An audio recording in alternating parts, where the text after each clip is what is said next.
Music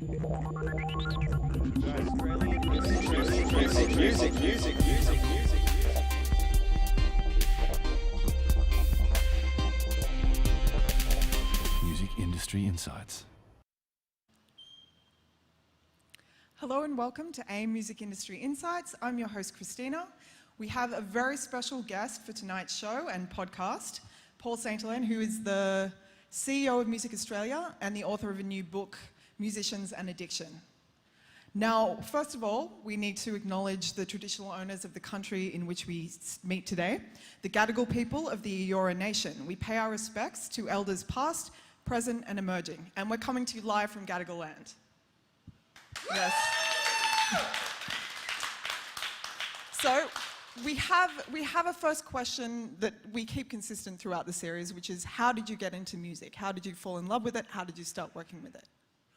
I suppose for me, music was always something that I wanted to do and I was going to do. And it was a bit like, you know, for me it was like nature, need, instinct, inner necessity. You know, my whole inner constitution, I was going to do music, you know. And so there was no spreadsheets or like, oh, maybe I'll do this or that. You know, to me it was always going to be music. Mind you, when I got a music degree, I realised I would die in a gutter as a composer and that I might want to actually sort of expand my horizons a bit. And I drifted into performing arts management. Yep. And then I went and got an MBA, I got a business degree, and then I thought, okay, I'm going into the music industry. Awesome. With those qualifications. Yeah. Who were the first artists you managed? I was in labels. Labels? I spent about 10 years. I was an international marketing director at EMI Music in London and at Universal Music in London. And so I was really much in the major label world for a number of years. Yeah. Excellent. So you are now the CEO of Music Australia. Correct. So what do you do there at Music Australia? What do you guys explore? What do you... Music Australia it's been in business for about 26 years. It styled itself as a sort of the peak body for music in Australia, which meant for many years it ran like roundtables. In fact, we you know, well, actually not last year, nothing much happened last year, but the year before we had, you know, great commercial music industry roundtable. We've done lots of publications, stuff of which, you know, this is an example. We've got a large music in schools program, Music Countess in. So there's been lots of different stuff that's been done over that time by Music Australia. That's really exciting. How can some of our students and young musicians connect with Music Australia? What kind of stuff are you doing with young people? Look, we're in a bit of a trading halt at the moment, to be blunt with you, just around the pandemic. There's a whole lot of sort of things flying around there, as there is within the music industry. Yes. So it's a difficult moment for the organisation, but you know, I think that, you know, watch this space. I think we'll just see what happens. Yeah. Well, the book's fantastic, Musicians and Addiction, Research and Recovery Stories. It goes really in depth. There's a multitude of stories from different areas of the music industry. Now, you spent a couple of years putting this together. What were you most surprised by after completing all this research and delving into the connection between musicians and addiction and their vulnerability? Yeah, look, I mean, what inspired me to get into it was I saw a lot of stats around it, which were just shocking. I mean, just like really shocking. And in fact, I saw even more shocking stats as I went in there. Like crew care, you know, the stats they're publishing around roadies and suicide and stuff, you know, unbelievable. And so there were some shocking things that I sort of saw. But I suppose for me, one of the things that was most exciting and interesting was sports psychology and music and the potential that there might be to actually take some of the insights in sports psychology, whether it's in a mindfulness meditation or visualization or, you know, sleep practices and all sorts of things. There's a lot of really smart thinking that's going on in sport, and I think musicians could benefit a lot from these things. You know? Well, yeah, all the stuff you go into about positive visualization, it really resonated with me, and I think it would resonate with a lot of musicians that could actually replace drugs to get through it. If that was, you know, a lot of artists, I think, seek a buffer, I guess, and between that, and that would be such a universal thing. So there's a line in the book: we're in the business of putting our ideas and our innermost thoughts and feelings into something, sticking it out there for people to like or hate intensely. Most people don't have to do that, and that was John Toogood of She Had. Yeah. No, that's right. I mean, there's a high emotional intensity in our business, and that a high level of conflict, a high level of emotional turbulence. And so it's good to have tools to manage emotional turbulence and conflict and insecurity and all these sorts of things. Would they be the main tools, do you think? Mindfulness, visualization? For young artist managers, for young artists, what do you think? Where can we, from a practical standpoint, start? Yeah, well, I think there's a lot of musicians that sort of self-medicated performance anxiety with drugs and alcohol.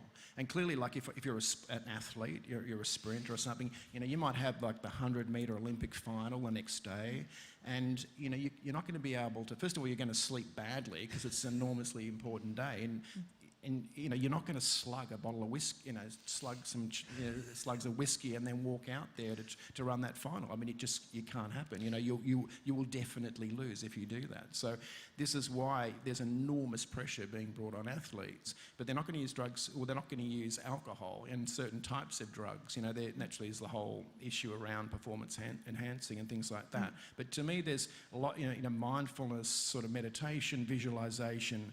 I think there's a quote in the book that this musician says, any third-rate athlete in Germany has their own sports psychologist, their own this, their own that. And musicians, you just throw it in there, It's sort of like there's no support, And this, to me, shows there's a great opportunity. Yeah, a huge opportunity. And bringing together artists as well. I mean, one of the things that's a real theme with the recovery stories is one of the things that people really needed to get through it was to connect with others. And so creating a sense of community. I think there's a really great community here at AIM of musicians, and I think, and also conspiracy was a word that was used, that organised crime gets done better when everyone's involved, so it can be a group activity. Yeah. Oh, absolutely. I mean, peer support is like a critical thing in that.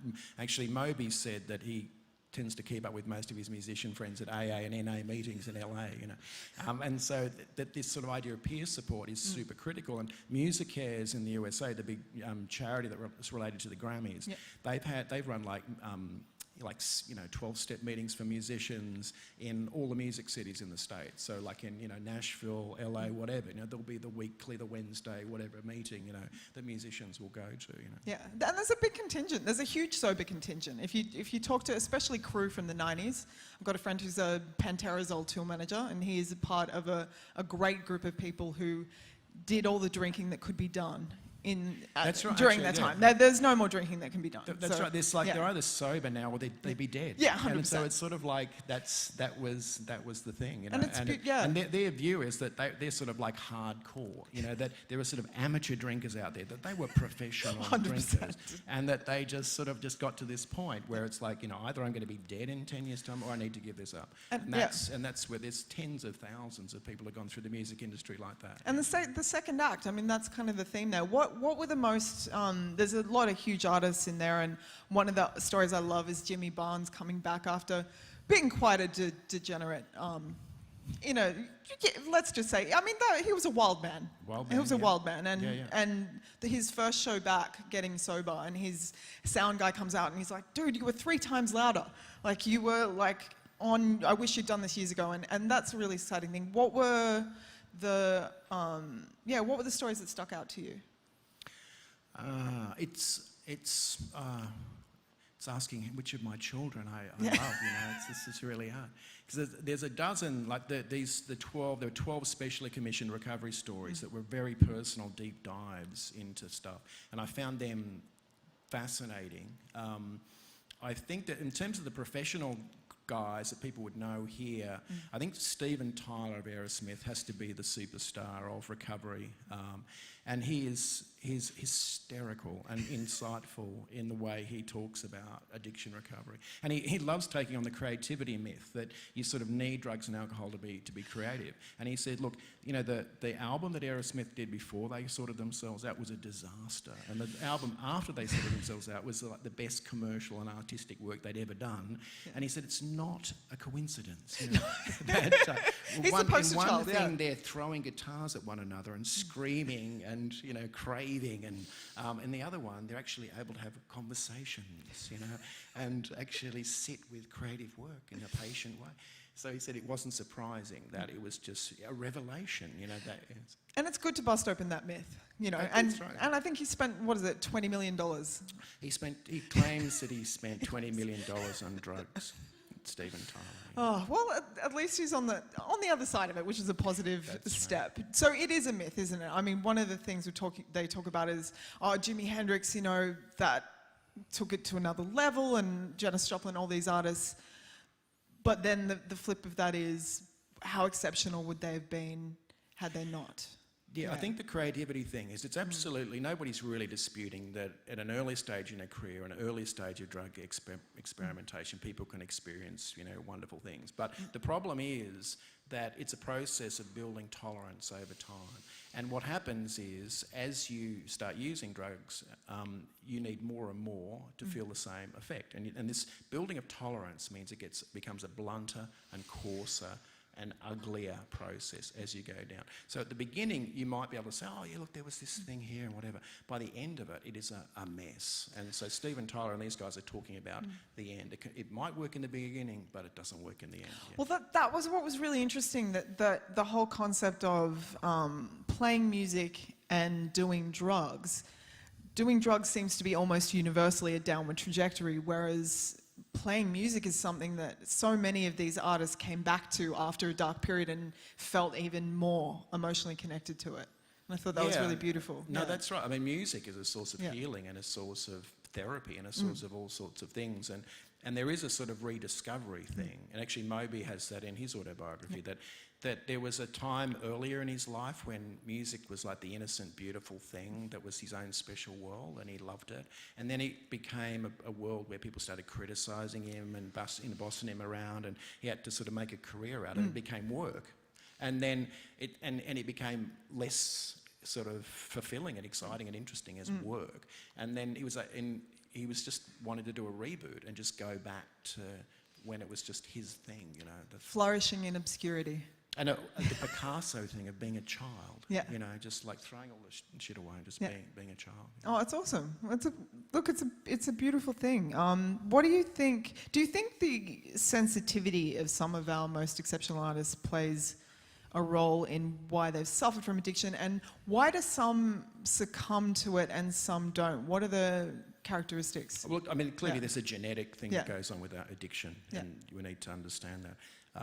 It's also true, there's a theory that music attracts people who are trying to work through demons, that there's a certain segment of musicians who might have experienced personal trauma or all sorts of things, and that they use, like music was their sacred, beautiful place that they used to heal and sort of transform suffering, you know. And one of the female stories in this book, probably the most traumatic story, is a story of that. And in fact, one of the most extraordinary things about it is that you can see her using music to transform suffering and pain. And to the point where there was some guy that she'd abducted her at knife point or something, and she later went back trying to get all of the newspaper articles on it and actually get all the material, because she wanted to create an artwork about it, because that was part of her healing process. And I think this is nuts, but it's sort of like you can see how that the use of art as therapy is a perfectly reasonable, like, natural thing for someone who's a musician. Well, I think, and I think a lot of the musicians here and beyond are used to putting your insides on the outsides a part of being a musician. True. And it's beautiful when it can be constructive, and, you know. Yeah. And you mentioned vulnerability, pressure, a commitment to sort of experience seeking and being open, and an enabling workplace play a role in musicians getting addicted to drugs. What do you think are the strongest elements of that? And look, I think people have a natural, you know, being a musician is a highly insecure thing. You know, there's lots of financial insecurity, there's lots of stresses, there's lots of emotional, it's a very personal thing you're putting out there, particularly in an era of social media criticism, toxic social media commentary, these sorts of things. You know, there's a lot of stuff that can come up which can be hurtful. I think it's really interesting that Ed Sheeran and Adele both admit to substance abuse problems that they've had to deal with. Now, you don't think Ed Sheeran is the sort of guy that drinks a bottle of vodka and slams his head into an amplifier. I mean, he's not that sort of artist. And so you're looking at it's the pressures of celebrity. It is the pressure of that lifestyle, which is extreme. That, you know, people just don't have the tools to sort of like prep themselves. And so it's very natural to say, look, I'm just going to have this drink or do that or whatever. And you just drift lazily into that lifestyle. And that's what he found himself doing. Adele, I think, was more like a performance anxiety thing. Yeah. And so she was self-medicating for performance anxiety. And so these sorts of artists, they're names we know very well. They're not names we associate like Amy Winehouse and Kurt Cobain with this sort of like real, drug thing. But it just shows how easy it is, And my contention is the majority of artists that actually are superstars internationally have had some substance abuse thing, which they might have then checked out or got. In fact, I think there was a study. It was 62% of rock autobiographies have an addiction recovery story. Having read an absurd amount of them, I would definitely concur with that. It's a very common thing, and I think it's partly because you're putting pressure after pressure after pressure on these people, and it's at a certain point. This is going to be a normal coping mechanism that it's like, oh, this is screwed. Because on some level, it's a lonely life. Oh, absolutely. Like in a lot of ways, Touring being a musician is a lonely lonely, life. Yeah. No, it's true. It's I mean, I was reading some of those stats, and I think it was 10 times the normal stat for anxiety and 5 times for depression among musicians, and that's confronting. Yeah, you know. absolutely, yeah. And what can we do? What can you do if your bandmate's having trouble? What can you do if an artist you're managing is having trouble? Well, I think that there's a whole thing around mental wellness now, and there's lots of, like in Australia, the Support Act, Entertainment Assist, the Arts Wellbeing Collective, blah, blah, blah, that actually are putting out resources, and they will have the meditation app designed for pre-performance and the post-performance come down sort of like meditation, and people are really working on resources and things to help people. So I think it was one of the funny things. It wasn't funny. It was a great thing that with this book coming out last year, it just landed like in the perfect moment because the industry was so preoccupied with mental health for musicians, and this is clearly I've gone to a bunch of mental health sort of workshops and things around musicians, and what they say and what sort of the distillation that we came up here is it's almost identical. They're very, very similar themes and issues and solutions. And so there's lots of increasingly stuff out there. Support actors doing amazing things, as are these other organisations. Yeah. Well, it's good to know that we're kind of turning a corner. I mean, it feels like this is a time, and especially like the younger generation, it's a time where we're finally talking about all this stuff, especially mental health and mental illness, in a way that's never really been done before. And addiction kind of comes into that in some ways, being open to it. And one of the things that you do mention a lot is how much the industry turned a blind eye to, and has turned a blind eye to what's going on when an artist is. How have you seen it change? Because you've been in the music business for a long time. Yeah, look, I mean, the thing about labels, when I was there were discussions. In fact, I was having a chat beforehand about, at EMI, there was a very big discussion about Robbie Williams and re-signing him because there was a segment of managers at EMI who said, this guy's a junkie and you're just going to blow the advance. The guy will just piss off and you'll never see anything. And so there is this sort of risk analysis that goes on with artists around, is this a smart thing or not? And so, you do as a label, you get involved or you see that sort of stuff happen. But as a label, you're too far away often, or you think you're too far away to actually really make a judgment call around that, because you don't know what's going on for them in their private life, and you're not having them round to dinner. In fact, I think that's one of the things one of the guys says in the book, is that people in labels have got no idea because they're managing so much stuff. They're not having you around to dinner twice a week to sort of actually check in with you. And so how would they know anyway? So there's that problem with the label side of things. I think that managers, particularly after last year, are far more attuned now to what's going on. And there's things that have been written, like special publications, for managers about their own mental health, which has been stressed by last year significantly, and the health of their their artist. Yeah, I don't think there's been well, obviously not in my lifetime, but it doesn't seem like has there been a harder year, do you think, for musicians in the latter 20th century and 21st century, or at least the last few decades? Has there been a harder year, do you think, for musicians? Absolutely not. Yeah. No. It's off the Richter scale, yeah. It's mind-blowing, really. Yeah. Like, what do you think? You know, you're a music educator. Obviously, you've been dean of music school. You've founded a program here. What do you think the most important thing for musicians and music industry professionals now and the ones of the future can do to prepare for the return of the post-COVID music industry? Good question. Look, I mean, it is going to come back. I think this year will be a tough year. I think there'll be far more insolvencies and bankruptcies this year than probably even last year. And I think that it will be a tough year, but it will come back. You know, after the Spanish flu, I think they probably thought, well, this is going to be a downer, isn't it? You know, and then you look at the 20th century and live entertainment. I mean, what an extraordinary thing. And so I think that it will definitely come back, and it'll come back big. But to me, it goes, you know, it's this sort of thing that if you can do no other, you know, this is something that's hardwired into you, and you understand that, you know, there's difficulties and you might need to have the sort of portfolio life going and these sorts of things, that, you know, over time, that it will kick back in and you will find, you know, a niche for yourself in it.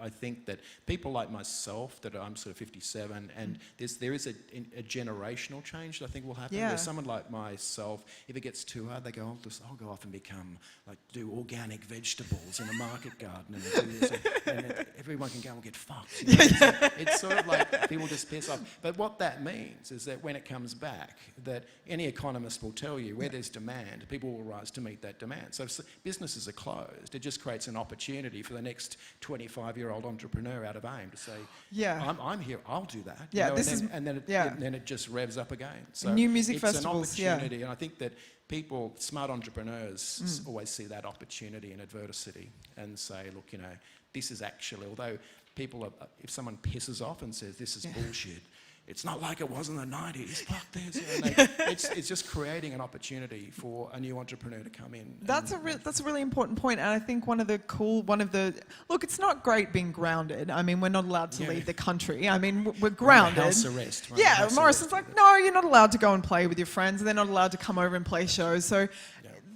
the one good thing I feel like of this, as we're kind of coming back, and there's rumours dancing will become legal again soon. Even standing up, drinking is probably a bad thing to mention, but, you know, doing all of those things, it has been a time to celebrate Australian artists.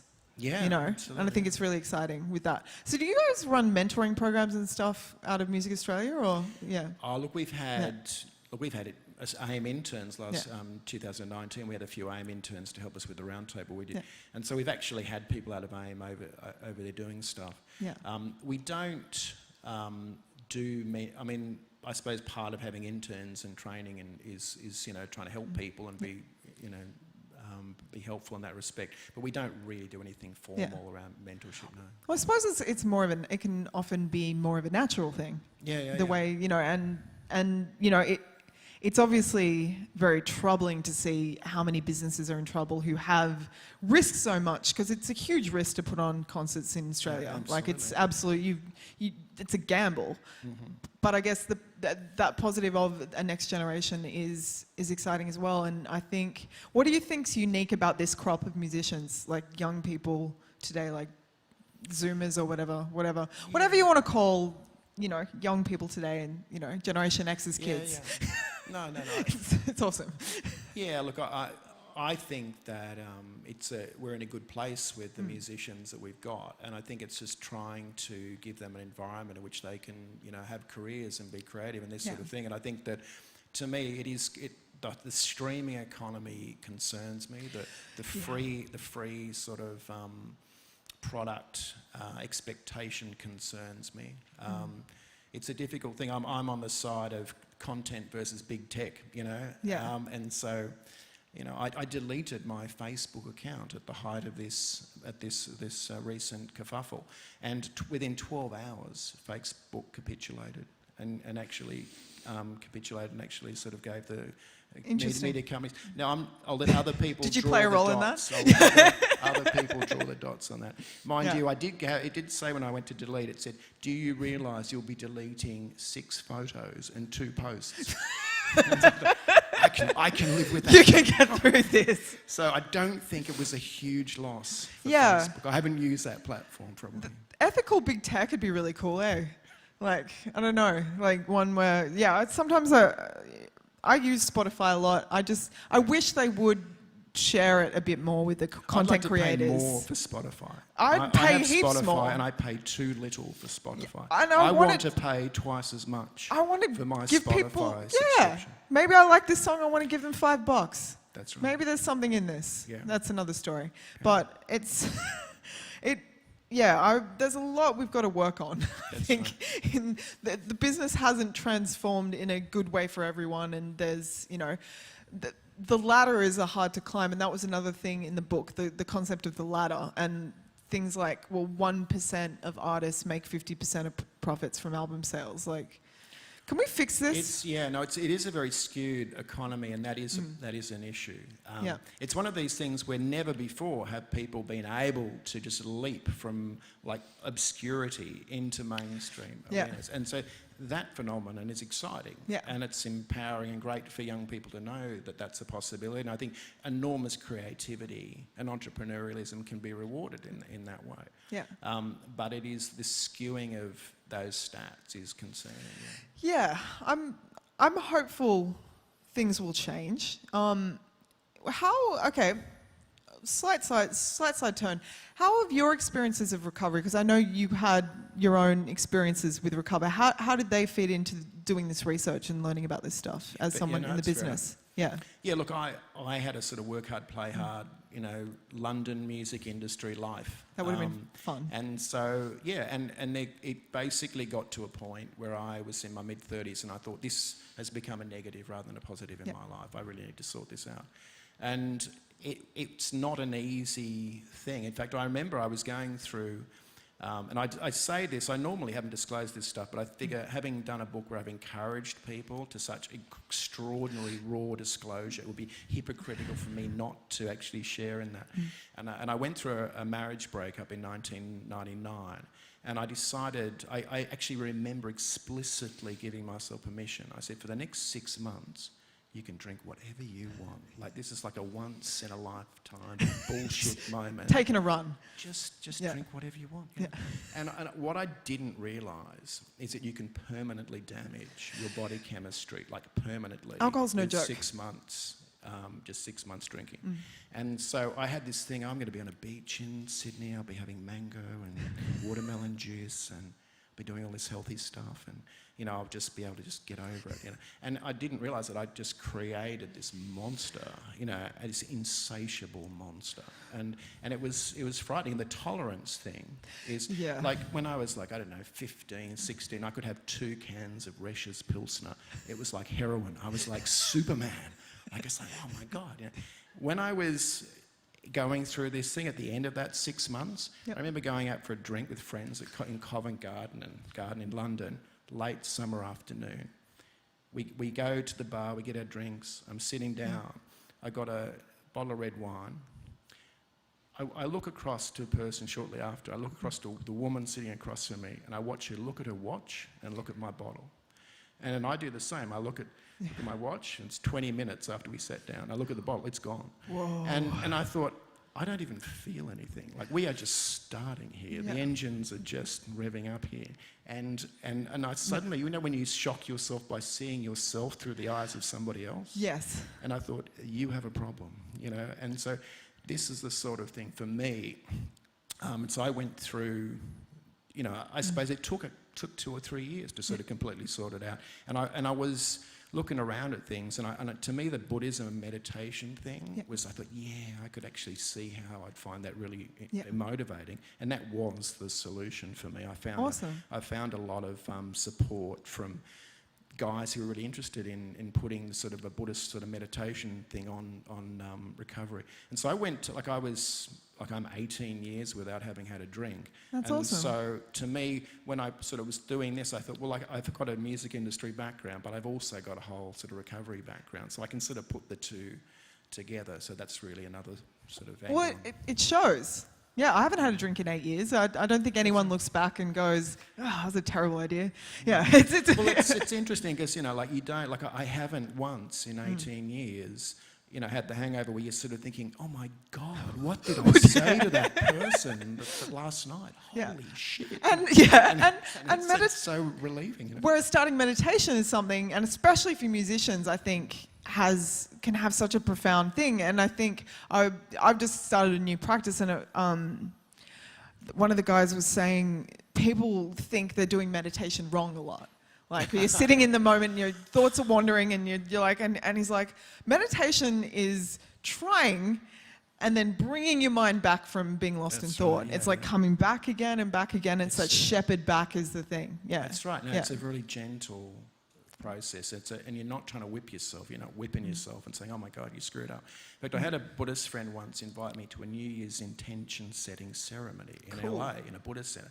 And he said, look, the difference between an intention setting ceremony and a New Year's resolution is you make the New Year's resolution, January 4, you've got a cigarette and you're whipping yourself again, oh, I failed. And it's like, you know, disaster. Yeah. And he said intention setting is where you say, I'm just going to gently come back to this thing. It's like failure is inbuilt. And so the idea is that January 4, you got the cigarette, just gently put it out, you know, and just come back to it again and again. And that's a process, which is a kind of process on you around behavioural change. And it's that kindness of just gently coming back. That's a meditative process too. And being kind to yourself is really important, and I think a lot of musicians are really hard on themselves because it's not an easy thing to become great at an instrument. You're going to suck for a while. You're going to suck at anything you're starting out, and you're going to have great moments, and you're going to have days where you suck. So you've got to be kind to yourself, and it's important. Punishing like perfectionism is very. Like it's a common thing in the music industry where we whip ourselves around perfection, and you can have someone do a concerto and like they just make one mistake and it invalidates all the enjoyment that they'll get from that. They might have got 99.99% right, you know. And in our society, we'll see something like this newspaper article. There was a plane crash yesterday. You're not going to see an article that said 100,000 planes landed safely yesterday. They don't write those articles, and yet that's really important, you know. And so we skew our perception of the world in a really negative way. So I think a lot of this stuff about gratitude and all these sorts of things is actually pulling back and being more objective about what's going on. Yeah. What surprised you the most? Like going from what you had from your perception sort of doing this enormous deep dive and getting all of these stories, what did the experience of writing this book, what really surprised you? I mean, a lot of it I sort of anticipated, but I think the thing that shocked me was that I was working with people who had very much volunteered to be involved and had been around the block on this stuff, and I thought they were sort of safe bets, and in a couple of cases it was far more traumatic for them than I anticipated it would be, and maybe it was my fault that I didn't sort of judge that, but it was there were a couple of very tense moments around it where I think people, they sort of like the idea of it, but then they also, again, it's this self-critical thing. And then it's suddenly like it's boom, it's in writing, it's out there, and it's like, holy crap, you know. There are some people, fortunately, most of them are seasoned campaigners. Yeah. And they've been through the ringer. It's and it was not a particularly sort of surprising experience for them. They do get very frank.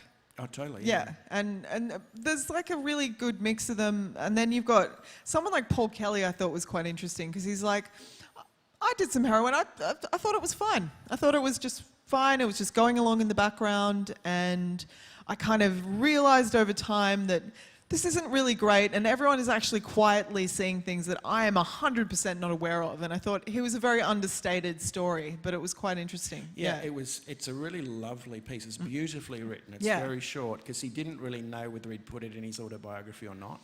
And so he wanted to be able to pull it out quickly. And for that reason, it's like the perfect excerpt thing for a It book really like is. this. And it's like me and heroin, you know, for 6 pages or whatever it is. And you're right, he's sort of thinking it's like I can take or leave this. You Yeah, know, it's easy, it's easy, it's not a problem. But then by the end of it, he's sort of beginning to see that he's bullshitting himself. That Yeah. there are people who are clocking stuff which he's thinking is secret. And, Fine, it's actually hurting relationships. It's actually creating all these problems. Yeah. It was. I would say it was the most poetic. Oh, definitely. It was Moment beautifully in it, written. yeah. It was really beautifully written. Yeah, I guess. Do you think there's a chance artists can have a moment under the influence and come out unscathed? Oh, definitely. Can you? No, Yeah, definitely. there's heaps of there's them. Yeah. Absolutely no. Yeah. I'm not challenging the idea that Yeah. you know within limits, particularly the beginning of a career, people can do that stuff and get away with it. There's no doubt that happens. Yeah. Yeah. I suppose I think my message is that if you make having alcohol and drugs a core daily part of your creative process and performance process, you are setting up the possibility of basically getting this tolerance thing building Yeah. that you'll have to have more and more and more over time. And this will create potentially a dependency problem. And that's why it's good to look at things like, you know, sports psychology, of other things that can help you around, say, the performance anxiety Yeah. thing, that it would, you know, make that less likely. Musicians, they are athletes, and I think I've spoken to I was speaking to a musician recently, and he gave up weed and a bunch of other drugs, and he had spent 15 years going out on the balcony, getting pretty stoned, and writing riffs for 6 hours. They weren't necessarily very good, but after he took this out of his life, he had to relearn how to write and how to play, and came back so much stronger. And, it is actually a beautiful thing to see people get to the other side. Oh, absolutely. Yeah. No, that's very true. Yeah. What are some of the stories? I mean, did you discover the other side of it, I guess, the people who didn't make it through? Yeah, there's Yeah. a lot of death in this, and in fact that was one of the things I think one of the guys, John in Brisbane, said that it's like his story. It's sort of like he's haunted by his friends that didn't make it, and they're sitting on his wall, these photos, and so it is very true that people get lost along the way in this, and in fact, within the. I mean, there's a list in this book of celebrated musicians who've died of alcoholism or whatever, or had major issues, and it is a pantheon of extraordinary musicians, and we don't have it's not like the legendary electricians that were addicts, sort of like there's something about musicians, and so I think to me this is there is a lot of tragedy, and the thing is that also a lot of these sort of deaths are accidents. It's that they actually had. They didn't understand the exact nature of what they were taking. That the cut of the actual quantity of this or that or the other. That it was an overdose. That was not an intentional thing. And that's that. It is a dangerous life, and it's also puts more risk in your life. Because if you're doing drugs and alcohol, you are inherently having more risk in your life across so many things, and so that riskiness is also something that loads up your chance of having misadventure. What are some practical ways to? Well, actually, let's go back to this.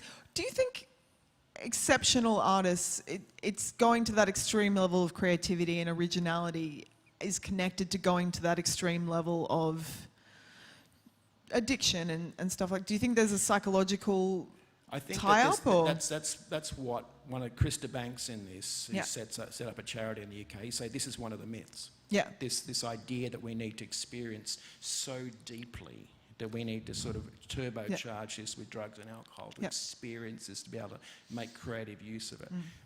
And his contention, a lot of musicians' contention in this book is it is bullshit. It is absolutely not necessary. it's possible. I mean, it's possible. You could do that. That's fine. But as a practice, it's just like it's a bullshit practice. You know? And it's not That's- sustainable. Yeah. That's it, you know, and it's part of a sort of romantic myth. I mean, if I look back, I mean, when I was young, I mean, I loved all this Dylan Thomas stuff. You know, the guy getting smashed and down in Wales and riding under Milkwood, and it was just. I mean, he died of what was termed by the coroner as an insult to the brain. You know, I mean, it's a sort of thing where there's lots in the literary world. There's tons of them, which has created a whole mythology around. Lou that. Reed, Sonic Youth, and Lou Reed affecting Sonic Youth, not. Yeah, and so it's a whole artistic mythology around it, but to me, I think one that's challenged in this. Yeah, there's a lot of people who challenge that is it's a legitimate creative practice that has benefits as an ongoing something people should embrace. Yeah. Well, I, for one, would like to see the exceptional artists out there now, what they can do over time. I think it'd be best not to lose anyone else young and go, what would they have done with another 30 or 40 years of music playing? Yeah. What, like Jimi Hendrix, I would have liked to hear what he would be playing. Right. Yeah, he'd be quite old now. Maybe too old. He'd be quite old. True. But that's okay. The Rolling Stones He'd probably be awesome at it, though. The Rolling Stones. Mick Jagger's not a young boy. No, I have a theory that Keith Richards has stayed alive because he's stayed with the same woman and always been in love, and I don't think ever cheated on her. I've heard, but that doesn't explain. That doesn't explain Mick Jagger at all. Okay, so yeah, it's one of those things. So I guess just to finish up. What are some practical ways that musicians out there can safeguard themselves and if things are starting to go down a path, bring themselves back? What are some ways we can? Look, I think that to me, you should try to be building for success. Yeah. Let's build for success, and success in a creative industry means people are going to criticize you. People are going to put you under stress.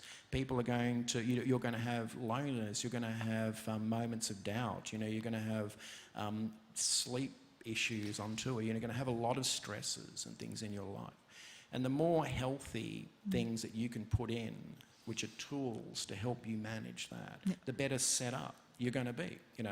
And sort of like something like the Red Hot Chili Peppers.